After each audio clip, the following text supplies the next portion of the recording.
Olá, queridos amigos, queridas amigas, que a graça e a paz de Jesus esteja com cada um dos amigos, que o Espírito de Deus possa inundar seus corações, dando-lhes sabedoria e entendimento, e que todos tenham um feliz dia. Vamos estudar a lição, e hoje, terça-feira, 23 de julho, a lição 4, ela tem como título O Objetivo das Parábolas.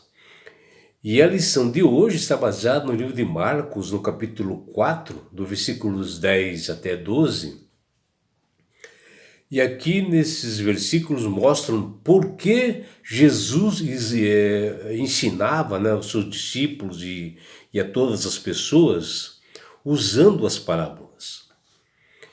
E Jesus, ele falava em parábolas de onde ele utilizava assim as figuras mais conhecidas na época da Palestina,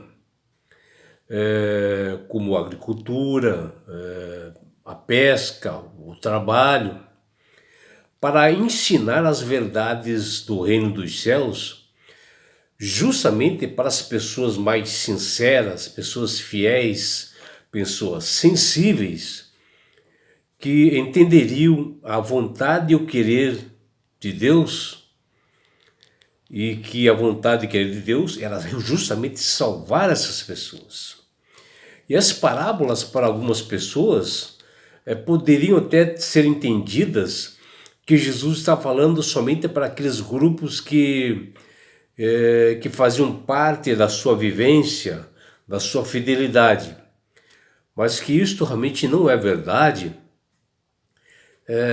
porque Jesus, ele sempre quis salvar, ele veio para esse mundo para salvar a todas as pessoas, né?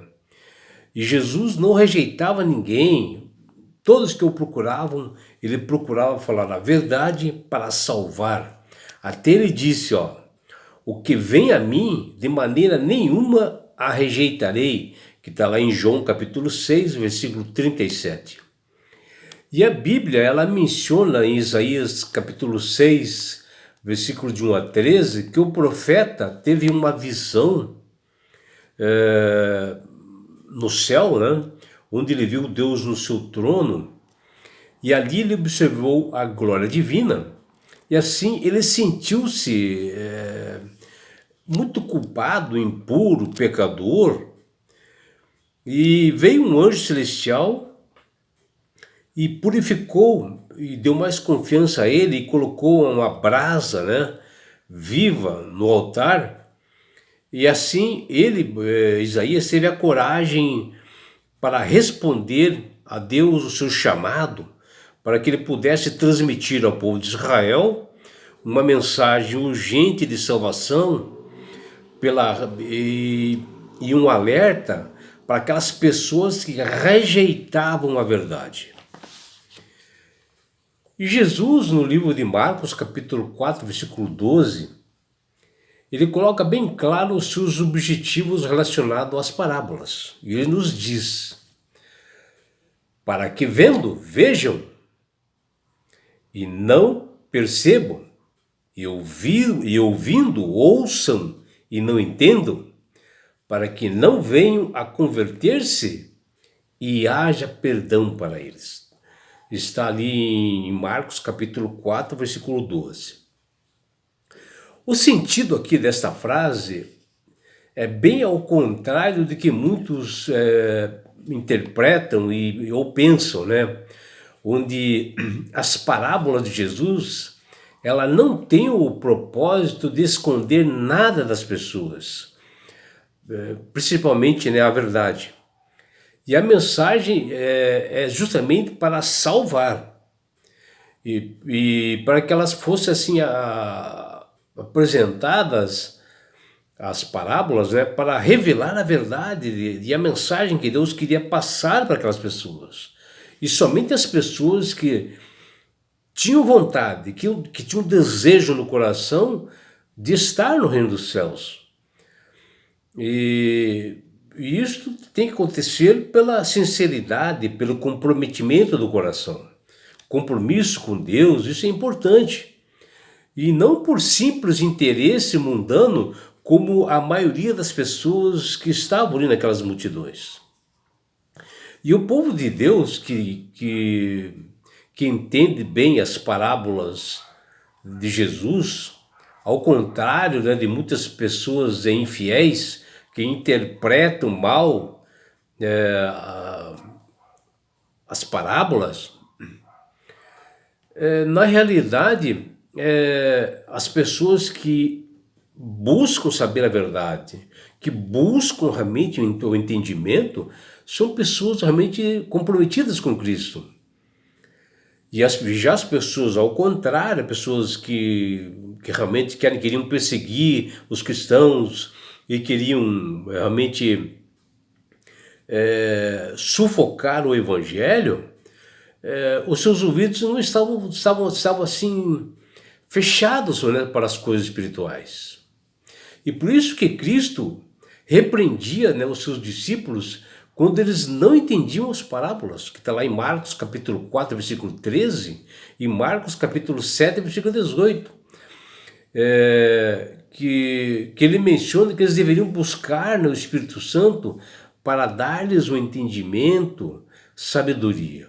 Porque um cristão fiel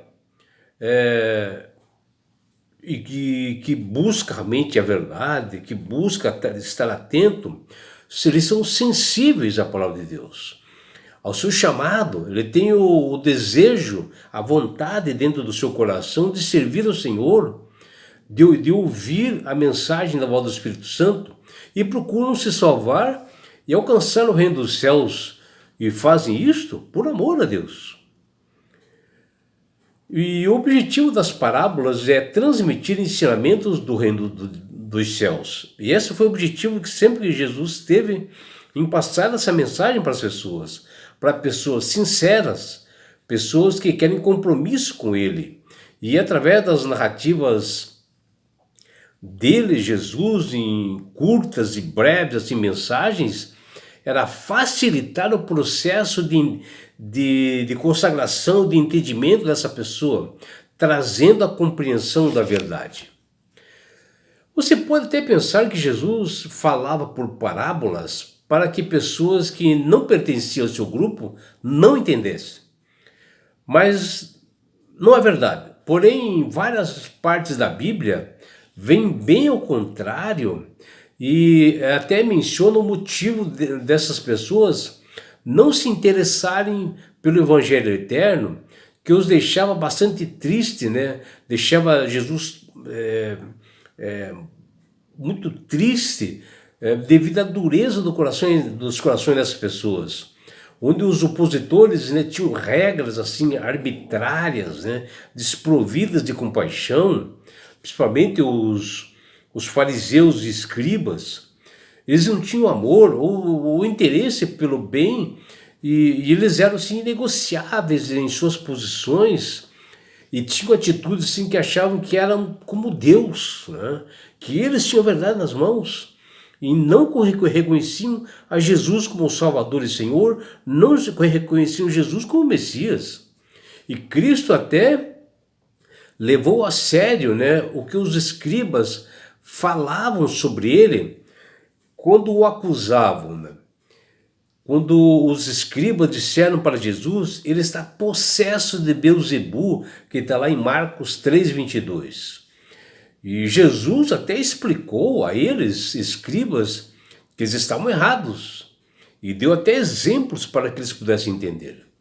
Cristo falava em parábolas justamente para não haver controvérsias, né, com eles, porque os escribas estavam sim com uma rejeição absoluta, né, da graça, não queriam aceitar Jesus, não queriam receber o perdão de Deus, devido ao quê? Da ausência de arrependimento, de ouvir o Espírito Santo, pelo endurecimento dos seus corações, a ponto de, sobre o que Jesus falava, né, eles achavam e atribuíam a Satanás. Vejam que maldade, né, desses fariseus. E é só ver no final o que eles fizeram com Jesus na cruz do Calvário. E em Marcos capítulo 12, versículo de 1 a 12, quando Jesus contou a parábola dos lavradores maus, os líderes judeus compreenderam que contra eles essa parábola foi contada e se referia a eles. Assim que eles entendiam, está lá em Marcos 12, 12. E seus corações não estavam dispostos a ceder 1 milímetro de sua arrogância e orgulho, e perseguiam no intuito de prender e matar a Jesus, aquele que expunha a reflexão para salvá-los. E indisponíveis para aceitar as palavras de Jesus, permaneceram em suas posições contrárias àquele que veio aqui a esse mundo realmente para mostrar a verdade, para mostrar os caminhos da verdade. E eles não aceitaram a verdade que vinha de Jesus. E isto, na verdade, por parte desses líderes fariseus e escribas, era uma advertência sobre o desfecho final da conspiração deles contra Jesus e as terríveis consequências que haveriam de acontecer sobre eles, que o próprio Jesus falou. Em Isaías 6, de 1 a 13, o profeta teve uma visão de Deus em seu trono. A Bíblia menciona que outros profetas também tiveram uma visão assim do trono divino, como por exemplo Daniel 7:9, Estevão em Atos 7:56, João, Apocalipse 4:2, e aqui o próprio Isaías. E aqui Isaías deixou uma grande lição de humildade e de sublime santidade que possuía. Primeiro o profeta Isaías viu o Senhor no seu trono, que está lá em Isaías 6:1. Ele viu o trono, os serafins e toda a santidade que envolvia aquele cenário.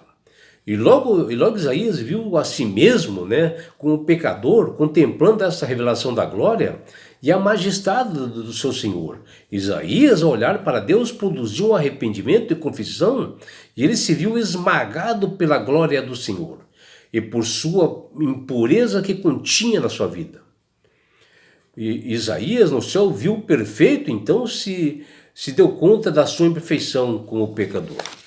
E é por isso, meu amigo, minha amiga, que Deus tem falado com todas as pessoas através do Espírito Santo para aceitarem a Jesus como Salvador e Senhor. Porque a partir do momento que você aceita Jesus como Salvador e Senhor, você ganha de Deus esse presente que chama-se salvação. E com isso, na grande volta de Jesus, Ele levará você, a sua família e todos nós para as mansões celestiais. Um lugar, meu amigo, minha amiga, de onde não haverá mais morte, mais dores, mais aflições. E sabe por que Deus quer fazer isto com você, meu amigo? Com você, minha amiga? Porque Jesus te ama. Abraços do seu amigo João Carlos Amorim.